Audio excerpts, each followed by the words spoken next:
Hello, everybody. So, welcome. If you're watching live, I hope you'll pop into the chat. If you're watching the recording, welcome.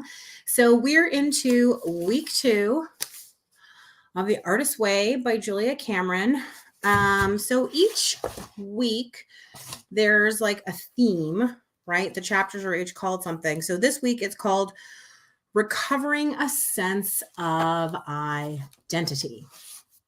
And I think the title's kind of interesting because, again, I think we talked a lot last week about recovery and whether you have to be in recovery in order to be a creative and who this book is for. But I was thinking actually a lot about the idea that recovering a sense of identity is something that happens certainly after you have a baby, or maybe after you exit the real intense baby years. People talk about it a lot with empty nesting, post divorce, that there are lots of different times in your life that you might need to recover a sense of self identity. And so, keeping that in mind, I thought that could color some of our conversation. As always, I want to hear your thoughts about where you are in week 2. I saw an absolutely fabulous montage of photos in the Balzer Designs Facebook group where there was just somebody had gone on an artist date and shared so many fabulous pictures from their artist date. They were in Vegas and found lots of great art. So I thought that was a fun example of an artist date.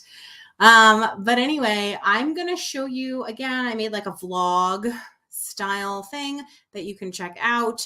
And feel free to chat during it and we'll talk about week 2 when we get to the end. So without any further ado, here is week 2. Well, let's jump into week 2. So my goal this week is to try to be open-minded. And ironically, after I've been rolling my eyes for 4 pages of this chapter, it says here, more than anything else, creative recovery is an exercise in open-mindedness. Again, picture your mind as that room with the door slightly ajar. Nudging the door open a bit is what makes for open-mindedness. Begin this week to consciously practice opening your mind. So I don't think what she, the author, means is that I'm supposed to open my mind to this book, although maybe it is. I don't know. It's funny because this chapter is full of warnings about people who are crazy makers. Meaning people who take up your time, who gaslight you, who do all that kind of stuff. And I just feel like I believe that there are people out there who have a lot of the problems that are in this book. But I also think that when you read a book like this, you start to have these doubts like, oh, maybe I should have something wrong with me. Is there something wrong with me that there isn't something wrong with me? Oh, maybe there are people in my life who stop me and stifle me. And I think it's good to examine, but I also think you have to be careful. I don't know. I'm trying to be open-minded. I do really like this line. One of the great misconceptions about the artistic life is that it entails great swaths of aimlessness. The truth is that a creative life involves great swaths of tension. When I tell people I'm an artist, I always think they think that I'm just la la la la la. But I'm as much an entrepreneur as I am an artist. I also really like this line. The capacity for delight is the gift of paying attention. I think that's what artists do. I mean, for me as a visual artist, I pay attention to little things and then I share those little things in my work and try to make them delightful for people so people can really see them. One of the tasks this week is to focus on where your time goes. And it says how much of your time is spent helping others and ignoring your own desires. I have a 3-year-old, so I would say 90% of my time with him is spent taking care of his needs and ignoring my own. Not all of it, obviously, and I'm not with him all the time, but I don't think that's unreasonable. I think I'm in a season of life in which that's totally normal, and I think the same thing would be true if I had a sick partner or a sick parent or anything like that. So I mean, I would also say I work in a profession. A big part of what I do is teaching and helping other people. That's a lot of time focusing on other people's needs. So I had a little bit of a realization about the artist date. Pardon me, still a little sick. But what I realized is I really, really like doing things with other people. And it doesn't need to be like a gang of people, and it can just be like my son or my partner or whatever. I really like doing things with other people. So I went to look in the book to see like what's the purpose of the artist date? Like why can't we have somebody else with us? So I've reread this section on the artist date like multiple times. So right here it says the artist date is an excursion, a play date that you pre-plan and defend against all interlopers. You do not take anyone on this artist date, but you and your inner artist, aka your creative child. But why? So I think the theory is that spending time by yourself is scary. I don't know. I mean, maybe for people who are with people all the time, but like I work by myself all day long by myself. So I like to use the time that I'm not by myself to be with other people. And like, I enjoy an experience more if I get to discuss with someone else their opinion, my opinion, their opinion, my opinion, and like see something from a different perspective or hear a different sort of version of it. So I can't decide whether like I'm not scared to be by myself. I'm by myself all the time. So why can't I bring someone else with me? So one of the assignments this week is to create a pie chart with these pie pieces: spirituality, exercise, play, work, friends, romance, and adventure. But here's my problem. I don't think of romance and adventure as the same thing at all. I think they're actually wildly different. To me, romance is not an adventure. Romance is something that's like really safe and cuddly and more like friendship. And then for me, like work and play are not that far apart. And also, I'm not sure about spirituality, but I think spirituality and play for me, maybe play is spirituality for me, the time when you feel connected. And I don't know, I'm gonna have to make my own list because this one doesn't work for me. Okay, so I've redone the categories and what they work for me. So one thing is, I think exercise is an old mindset. I think now we're talking about body. It's are you nourishing your body? Are you moving your body? Are you putting trash into your body? Are you putting something healthy into your body, right? It's how's your health? It's thinking about your body. Similarly, we're going to skip down just like I was like, there's nothing really here to cultivate your mind unless you think spirituality is the only way to cultivate your mind. To me, a life is not complete unless I'm learning. So I think a huge slice of my pie is like my mind and learning and just cultivating that. Then, like I said, I think like play is also joy, and it's like finding something every day to laugh about, to have fun with. Work is work. You got to do it. You got to, have a roof over your head.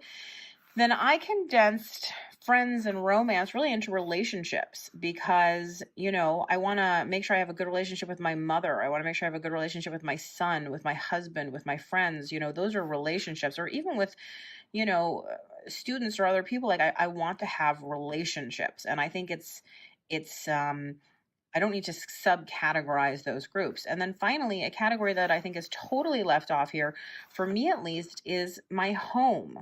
I need to pay attention to and think about my home. Not only like obviously do the gutters need replacing, but also like how can I make my home cozy? How can I make it feel like a sanctuary? How can I make it feel safe?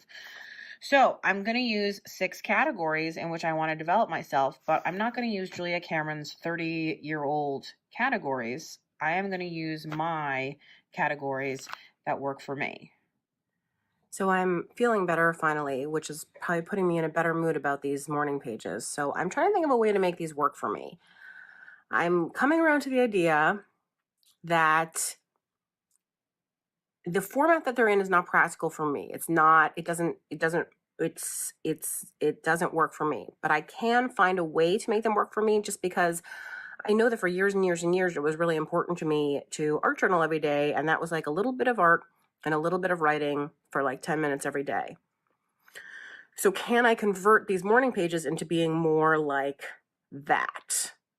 So there was a comment this week on YouTube that I've been thinking about because I got really mad about it.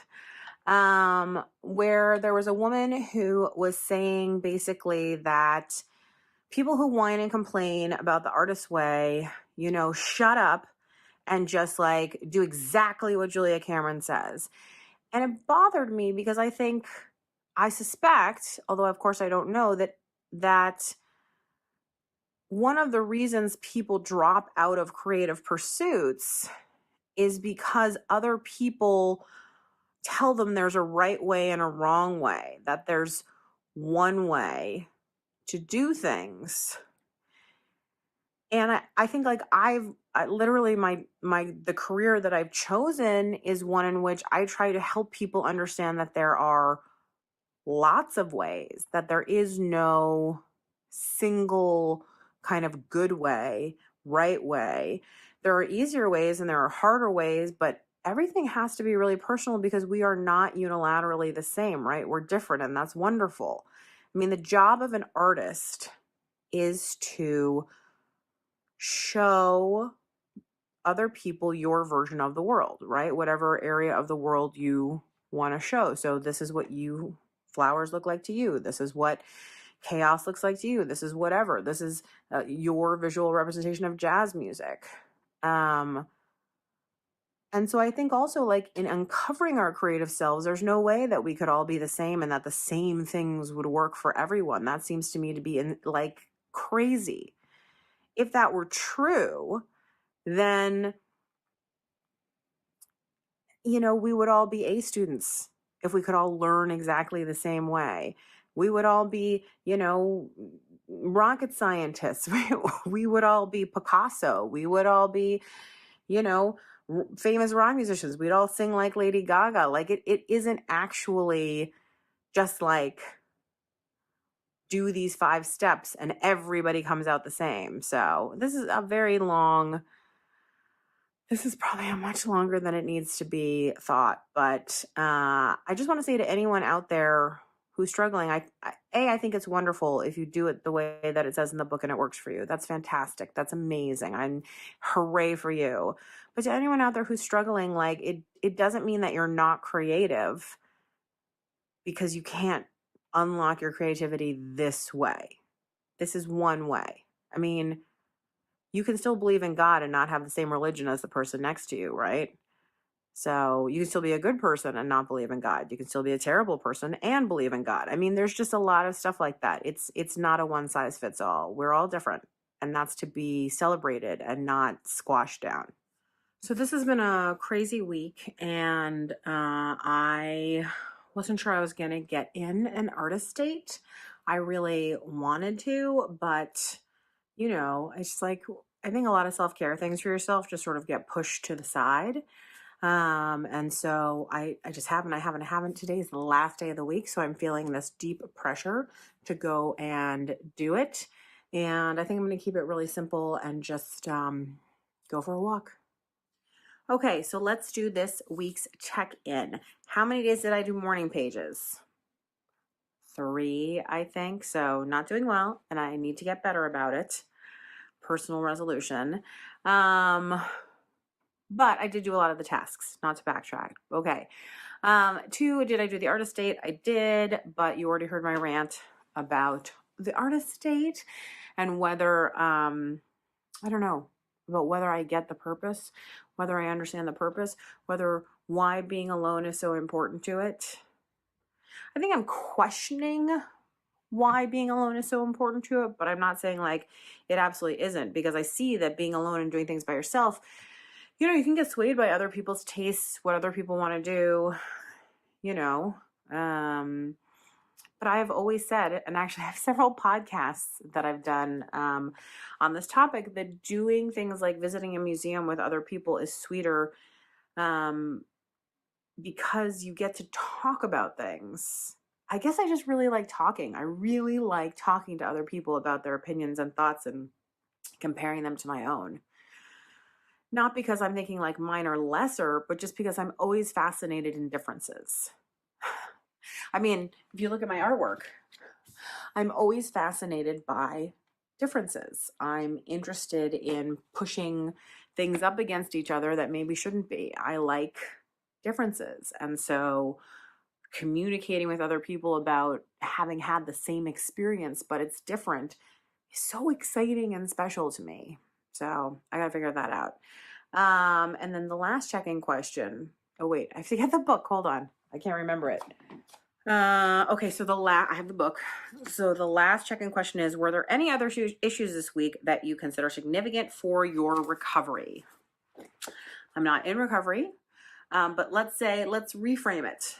Are there any other issues that week that are important for your further education? Can we call it that? For your creative journey, something like that? So the answer is, this was a big week for me. There were two big things that happened.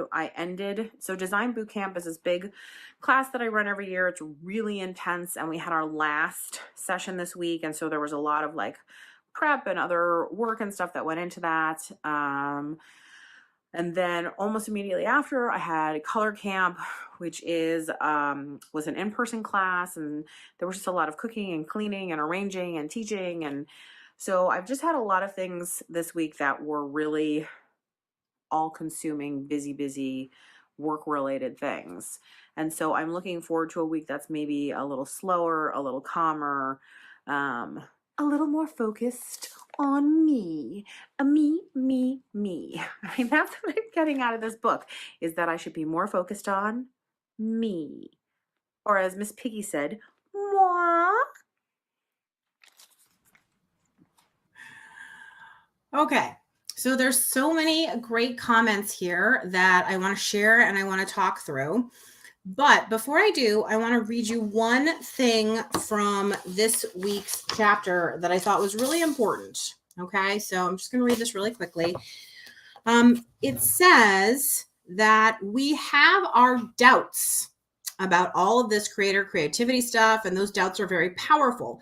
Unless we air them, they can sabotage us. Many times in trying to be good sports, we stuff our feelings of doubt. We need to stop doing that and explore them instead. And the reason I want to talk about that is because I think, here's the thing. I'm absolutely 100% committed to making it through these 12 weeks. We're going to do it. I think that when we tell ourselves that we can't have any doubts, that we have to be rah and excited about everything, when we don't create a safe space to explore and to say, I'm not happy, I don't like this, I'm having trouble, I'm struggling. When you don't allow people to have those struggles and express those things, then I think people fake their way through stuff and don't get anything out of it. Whereas I think that when you allow yourself to have doubts and you allow yourself to verbalize them to people, then I think you actually get more out of it because you're able to think critically about what the block is. Do you know what I mean? And then get past it. Whereas if you just kind of swallow it down and do what you're told, I think you then usually sort of internally don't get anything out of it. That's my opinion.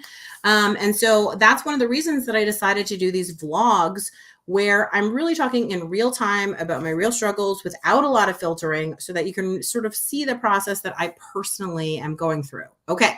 So all of that said, let's start going through some of the fantastic comments and thoughts that you guys have shared.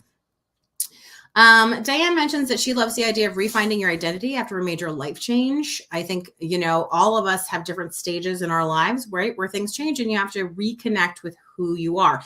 And I do think that a lot of the exercises from this week are super useful for that. In particular, I really liked this. Here you go. This list 20 things that you enjoy doing. I thought that was great. What are 20 things that you enjoy doing? And I have a list in my book, and it's a good list, to draw things from. And then for some reason, by the way, Facebook names aren't coming across for people who post on Facebook. It just says Facebook user. So this person says, "Morning, Julie. I'm sorry you are struggling with this book. I don't find the same struggles with forgiving and needed to clean the closet of people that have hurt me. I have been doing the morning pages, but I'm trying to find the reason for reading and discussing this book. It's going to be a journey, and we probably won't find the why until we finish." So that's great. I'm glad that you're cleaning out the people who are no longer serving you. Okay. Donna says she agrees. She works alone and being with like-minded people would be more helpful, at least to me. And then that was like one of the most important things, Donna, as you said, with like-minded people, because I do think the next comment from Carol actually speaks directly to this, because she says it makes a difference what the other person is like. So for an artist date, I would not take my husband. That's because if he's not interested in the thing I'm doing, he would distract me. And so I think that's really fair. And actually, it goes back to this comment from this Facebook user, which is really that you have to be able to identify if there are toxic people in your life that you can't take on these things. Do you know what I mean? Or if they're not. And I guess I personally am at the point in my life where I've already kicked out the toxic people. So I'm lucky enough to have a situation where the people around me are all the people that I've really chosen. I would say, again, if I had done this book in my 20s, I would be in a very different place than I am now in my 40s. Another Facebook user says, paying attention is important. Interpreting what you see and translating to your own translation is the reason for the focus. If you are with people, walk away when you absorbing, you're fine. I think that this is really about, can you pay attention if someone else is there? So I once read about a retreat that some people go on, a reading retreat, where everybody reads different books and then they come together at mealtime to talk about it. I thought that's awesome. And I do think that maybe for me, an adaptation to the artist date might be, I could go to a museum and then my friend and I can separate. I can see some stuff, they can see some stuff, and then we could reconvene for coffee or just for a chat to sort of like explore what we each saw or have different interpretations. I will also say that when I go to a museum, I often separate from the person that I'm with, even just within the same room. I maybe like to spend some more time with stuff. They don't, you know what I mean? And like we find each other and reconnect later. So I don't think it necessarily needs to be like joined at the hip, but I do also understand that sometimes you need to be with your own thoughts. Let's see. So many good.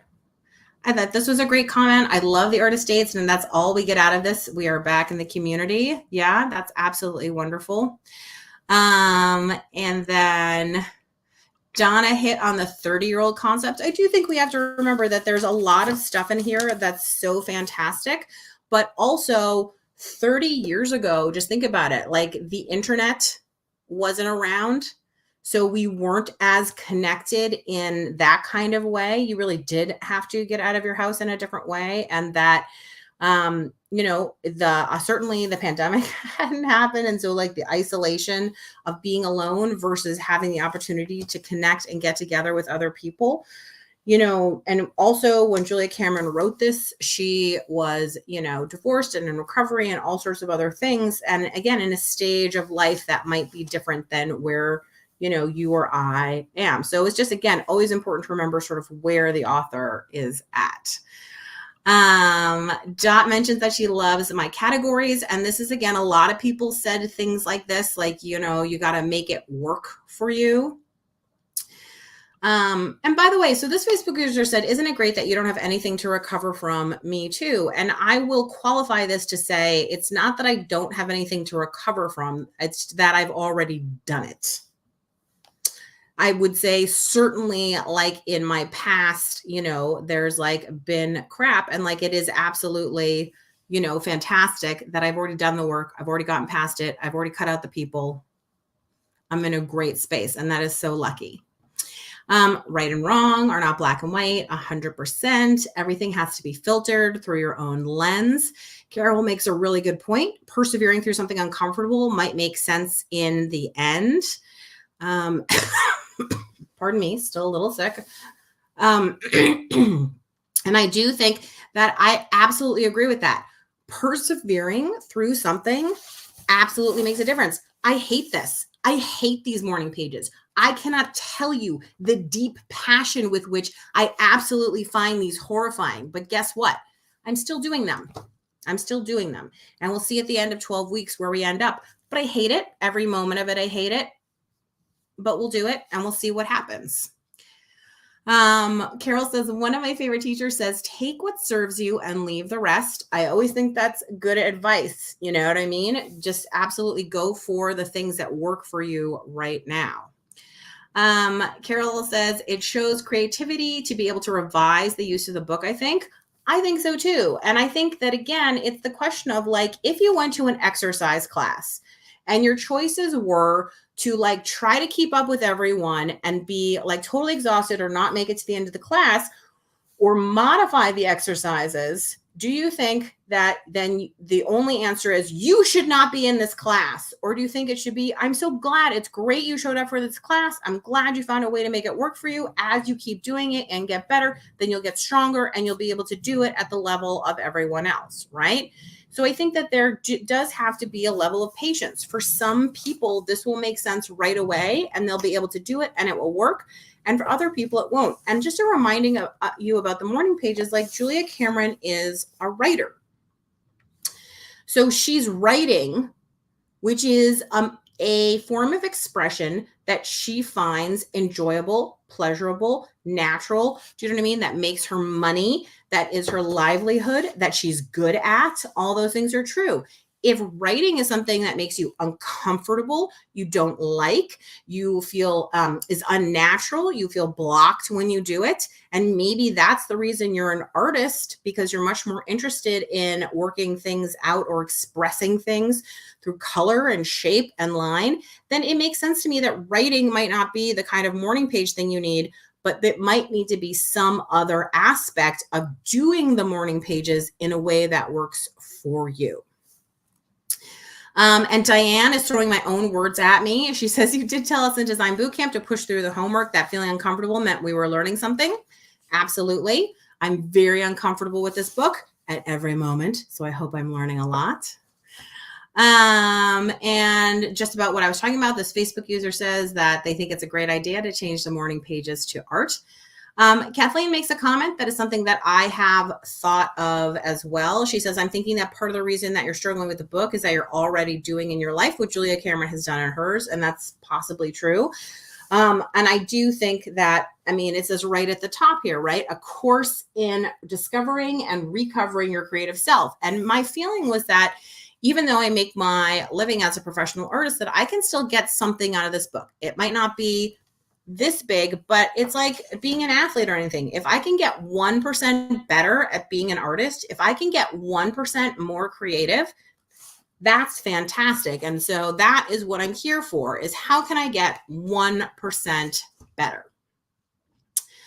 And this Facebook user says that reading a book is supposed to challenge your thinking. People are all different, especially artists. We always question about the story we tell with paint, color, and texture.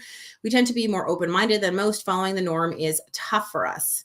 I think that's also true, which is when you're a person who doesn't necessarily paint in the lines and follow norms, sometimes being told to do something exactly as somebody else says can really make you have this frowny face, which is what it's doing to me, I think, very much so. And Kathleen continues her thought. She says she's all about getting people to create happily, and that's your life too. If you called your blogs and podcasts and wrote your own book, it would be a great companion to hers. Thank you, Kathleen. I appreciate that. Jody says, glad to see you updating as you go. Absolutely. Dot's been doing morning pages for at least 3 years, and she says they're like a diary for her. That's awesome. You know, by the way, I read something, I was rereading about the morning pages, and I was trying, because I was like, you know, I'm trying to force myself to like understand them so that I can do them without feeling angry about it the entire time, which is a very negative start to every single day. And one of the things I noticed is she was talking about how you can't show your morning pages to anybody, and that a friend of hers showed his morning pages to another writer friend, and their other writer friend critiqued them, and that really like turned him off, like shut him down. And I was thinking, that's so weird, because my morning pages are such a like boring diatribe of like my inner thoughts and like random stuff. Like what would I even want to show somebody about them? And it made me wonder if writers who do morning pages are using them as a way to sort of practice or focus on their writing, which goes back again to like, if you're a visual artist, is there a way to do the blurting that is morning pages, but in a color and line and shape way instead of in a writing way. And I was actually thinking a little bit about, there's an exercise that I do quite often that has to do with design principles and elements. And I generally don't show it to anyone because they're usually just like a hot mess. And it takes like maybe, 20 minutes or half an hour a day to do it. And that for me might be more like what morning pages are, even though it's not like writing about what I ate for dinner last night. So something I need to sort of think about and figure out. I'm in good company. This Facebook user hates the morning pages, but will continue. Absolutely. Donna says the look on your face said it all. That's true. We are all after at least 1% better. Yes, I hope that that is true. Oh, so Corey says she's considering her 100-day project to be her morning pages. Corey, will you take a moment? Because I'm not sure what your 100-day project is. And will you pop back in and tell us what your 100-day project is? That would be awesome. Oh, wait, she has right here. Meaning that I am not writing. I'm doing watercolor, and I don't know what DNG is. Somebody will have to explain that to me. I don't know what DNG is. And then Carol says, I like your analogy to exercise. It sure isn't fun to get up and go for a brisk walk every morning, but over time I can see the benefits. Yeah, I think there's a lot of stuff like that where, am I glad that someone forced me to do, basic algebra and stuff that I really didn't want to do at the time. So now that I can understand some basic concepts, absolutely. You know what I mean? And then the last few comments here are, why would you show anyone? I hear that. I don't know. They're a mess for me. And then good idea about the 100-day project. And I think another reason that it's good about the 100-day project is to make the morning pages not a burden, but to feel like they're part of something that you want to do, that they're part of your daily life is so important. So listen, at the end of the day, this is a self-improvement book, right?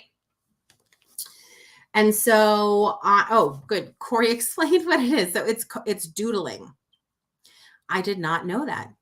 Okay, awesome. And by the way, I find doodling incredibly meditative. And I've read in here that the morning pages are supposed to be like a meditation, a place to meditate.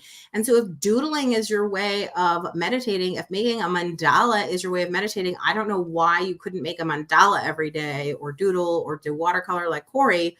Do you know what I mean? And it's the same thing as the morning pages. Anyway, what I was going to say is this is a self-help book, right? So the audience is obviously aimed towards people who are seeking help. So that's thing number one. Are you seeking help? And my answer is I've decided that yes, I am seeking help. I want to get 1% better.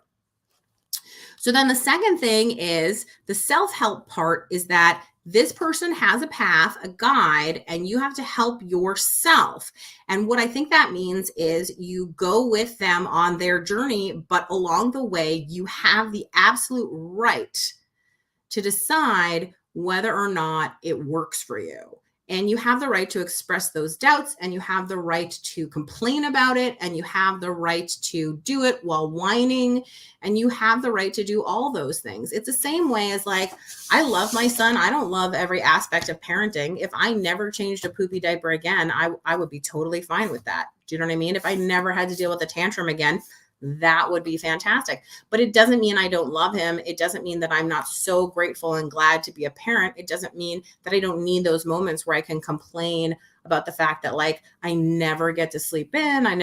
Which in the long run, who cares? I have this wonderful human being that I'm raising. But at the same time, don't you also need a chance to vent even about things that in the end, are not a big deal just because you have to get them off your chest. Do you know what I mean? And I think the same thing has to be true about this experience. If you're really going to change, change is hard. If this is easy, you're probably not changing. You're probably not, because we only change when we're unhappy. That is something that I remember when I was a kid, and my mom would say to me whenever I was unhappy, she would say, well, you can focus on being unhappy, or you can be excited because it means you're about to make a change. Right? And then when they talk about like hitting bottom or whatever else, some of that is you've reached the point where you're so unhappy that you're ready to make a change, that the change is less painful than whatever unhappiness you're experiencing. So this is painful, and I have great hope that that means that it's going to be a good change, you know? Donna says that she agrees with Corey. She's doing the 100-day project, and it's like morning pages, and it takes her longer than 3 written pages would. And she's learning to create digital art and Procreate. And that actually reminds me of that pie category, which, Donna, you're working on your mind. You're getting those, 6 things. Dot says she loves the middle painting behind me. Oh yeah, this is a painting I've been working on for a while. I think it's pretty close to done, so I'm feeling excited about that. Donna says taking an online class is her artist date. I've decided that's the time I owe myself. Donna, oh my gosh, that is the best idea. That is what I'm going to take away from today. I'm stealing that idea. That's so fantastic. And yes, everyone needs to vent, if only on occasion. And the morning pages actually are really good for whining about stupid stuff that nobody else wants to listen to, right? Yes, my mom, we call her Yoda. She is in fact quite wise. And then this person says, I love the idea to paint or draw my morning pages. No one would know what I'm actually saying. I could look at areas of my painting or drawing and archive a thought or memory. Looking at it in the future, I would have that feeling when I revisit it. 100%. And that happens to me all the time. I can remember the podcast I was listening to. I can remember the crap I was going through, whatever it was, when I look at a piece of art. And I'll tell you, so when I wrote my book back in 2012, I was in the midst of going through a divorce. And to me, when I look at the work in that book, everything looks sad and depressing. I talked to my publisher about it, and they were like, I can't tell. And most people have said that they can't tell. But when I look at that work, it just looks depressing. So I think that you do put yourself into your work, whether you realize it or not, CR says, I'm curious, Julie, you're such an excellent teacher with a strong, solid philosophy. And Julie, you're such an excellent, how are you separating this comment got messed up somehow. CR, will you post again? Because I'm missing the end of it. Carol says, taking a class is a valid artist date. Online is the modern way to do it. I like that. Carol says, I actually signed up for an in-person sketching watercolor class for my artist dates, but it doesn't start till mid-April, so I'll have to do something different in the meantime. I love that, Carol. That's another great idea. And it reminds me of like when you need to do exercise, you sign up for an exercise class, maybe, so that you can have that like you must go kind of thing. And that's a great way to get an artist date, to block out the time so that it becomes time that is absolutely sacrosanct. And I think that it's super fun to have that to look forward to. I'm going to look for a class because now I'm super excited that I could spend my artist date learning something, or I could go to the thrift store again and torture Steve with more vases. You never know.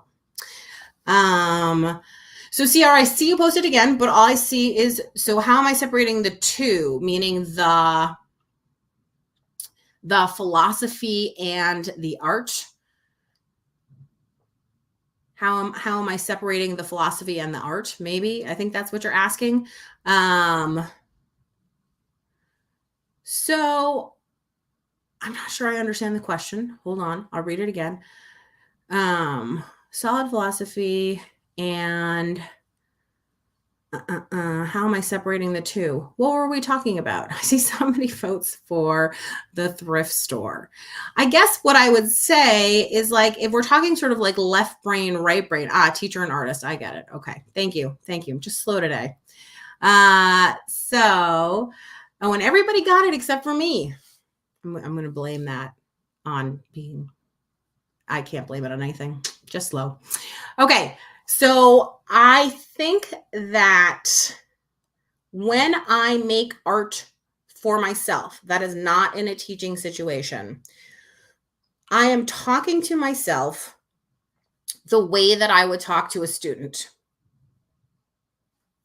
So in a weird way, my students are like, you can think of it this way. My students are proxy me's or I am like a proxy student. So for instance, this piece that I've been working on, I'm talking to myself the same way that I would talk to a student. Like I'm going through the list of questions. Have you considered this? Have you considered that? What is it you want to communicate to the viewer? What is the point of view that you're bringing to this? Why is it that, pardon me, another artist couldn't have done this work of art? It had to be you. I am being the teacher for myself. And then when I teach, I think of myself and all of those students, and I try to treat them the way that I would like to be treated. I know that sounds really weird, but I don't think I do separate the way that I teach from the way that I make art, because I think of everyone as being me. And so perhaps that's a shortcoming for me as a teacher, because I assume that people will be able to, think along the same paths that I do. But I also know that like my niche as a teacher is that I teach people who tend to take an intellectual approach to things and who are really interested in understanding the mechanics and the underpinnings of how things work. And if you want like a formula or like hey, put white and then black and then a dash of color, do this and then this and then that, like I'm probably not the teacher for you. But if you want to understand why that formula works, if you want to have help creating a formula, then I'm the gal for you. And so I think because I probably attract people to me who are like me, then that's why I don't kind of have to separate being an artist and a teacher. I hope that made sense and didn't wander, but that's actually it's a very deep and good question. Okay, so this has been a great week. Week 3 is coming. I hope you will be like me and keep persevering even when it's hard. Do your morning pages, do your artist date. And I will just say this, I have never experienced such incredibly deep and wonderful comments on YouTube as I have from doing this book. People's feelings run really, really deep. And to me, that means that it's tapping into something for people, good and bad. That's really deep. And I'm so excited to see where we're going to be in 12 weeks. I don't know if I'll be happier or sadder, but I hope I'll be 1% better. Okay, I will see you all next week. Thanks so much for being here. Bye.